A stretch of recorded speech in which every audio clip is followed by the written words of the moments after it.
A democracy that cannot distinguish between an insult and a threat is not protecting public order, it is protecting political ego. Article 21 of Ghana's constitution guarantees freedom of speech and expression, including freedom of the press. That freedom is not reserved for educated speakers.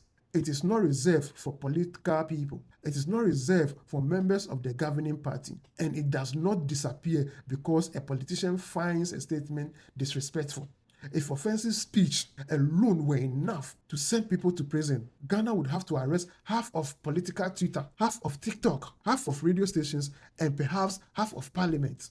The current government must also be careful. The NDC should not respond to the NPP hypocrisy by repeating the same conduct. Hypocrisy from Bawumia does not give the Mahama administration permission to weaponize the police or the criminal justice system against political opponents. Your government did it too. It is not a democratic defense. It is an admission that both sides are willing to abuse power whenever they control it. If an NPP supporter is arrested for insulting President Mahama, that arrest should concern every Ghanaian. If an NDC supporter was wrongly arrested under Akufo-Addo, that should also concern every Ghanaian. Freedom of speech cannot depend on party colors. A right that protects only the governing party is not a right. It's a privilege granted by power, and the privilege can be withdrawn. That is why Ghana must defend the principle consistently, even when the person being prosecuted is someone we strongly dislike. Today, it may be an NPP activist.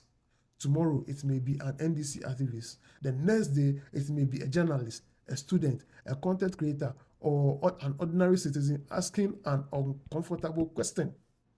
If Dr. Bawumia truly wants this statement to represent a change in principle, he should go further.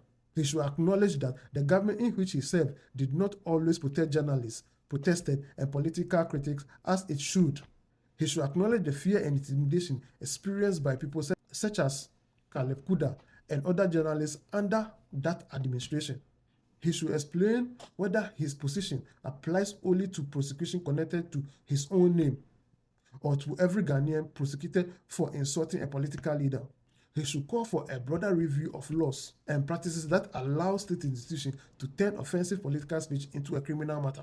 And most importantly, he should commit publicly that if he ever becomes president, nobody will be arrested for insulting him, his spouse, his ministers, or his government.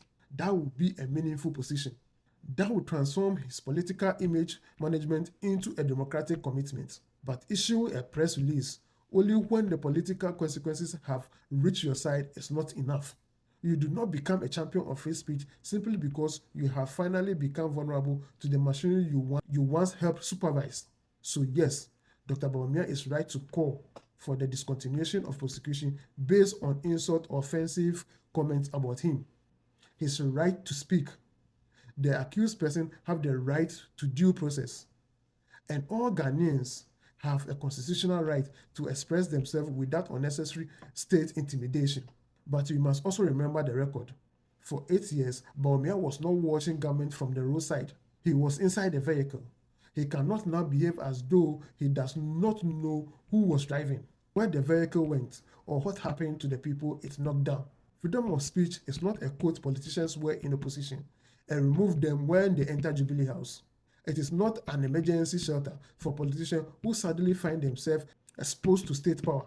It is a constitutional right, and it must protect everybody, even the loud, unreasonable, and offensive people among us. Dr. Bawumia's statement may contain the correct democratic principle, but coming from a man who spent 8 years at the center of a government repeatedly criticized over the treatment of journalists, protesters, and political opponents, it also carries the heavy smell of political convenience. We should support what is right in the statement.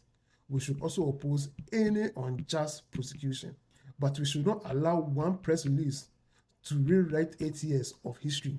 Freedom of speech must protect everyone, or it protects nobody.